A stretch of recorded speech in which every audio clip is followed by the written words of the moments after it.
भेदभाव आप भी कर सकते हो, आपको भी छूट है कि आप दूसरों के साथ भेदभाव कर सको।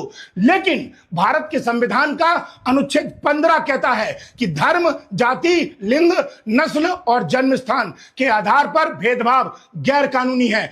इन 5 आधारों पर भेदभाव ना तो सरकार कर सकती है, ना ही प्राइवेट कर सकता है। इन 5 के आधार पर अगर भेदभाव करोगे तो आपको जेल हो जाएगी, गैर कानूनी है। जैसे उदाहरण के लिए मंदिर में भीड़ लगी है और पुलिस वाले भीड़ को हटाने के लिए कहते हैं हिंदू लोग पहले आओ, मुसलमान बाद में आएंगे, या ठाकुर लोग पहले आओ, पंडित बाद में आएंगे।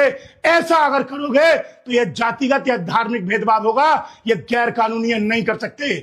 लेकिन इनके अलावा अगर आप भेदभाव करते हो तो वो जेन्युइन है। जैसे उदाहरण के लिए कोई प्राइवेट व्यक्ति है, उसकी दूध की डेयरी है, अब वो प्राइवेट व्यक्ति कहता है कि हिंदुओं को दूध 150 रुपए किलो, मुसलमानों को 200 रुपए किलो, तो ये भेदभाव गैर कानूनी है।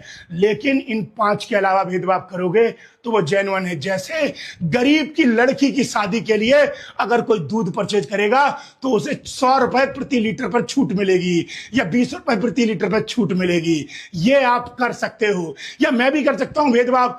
जैसे पढ़ाता हूं कुमार एडुटेनमेंट ऐप पर, तो मैं ये कहूं कि हिंदुओं के लिए फीस 200 है, मुसलमानों के लिए 150 है, तो यह गैर कानूनी है, मैं नहीं कर सकता। लेकिन इन 5 के अलावा कर सकता हूं। जैसे 5 किलोमीटर जो दौड़ लगा के पर डे आएगा, मैं उसको इतने रुपए की छूट दूंगा। भेदभाव कर दिया, नहीं कर दिया? या यूपीएससी भी करती है, या बहुत सारी संस्थाएं हैं वो करती हैं कि अगर आपके इतने % मार्क्स हैं तो हम आपको योग्य मानेंगे, इससे कम मार्क्स हैं तो हम आपको अयोग्य मानेंगे।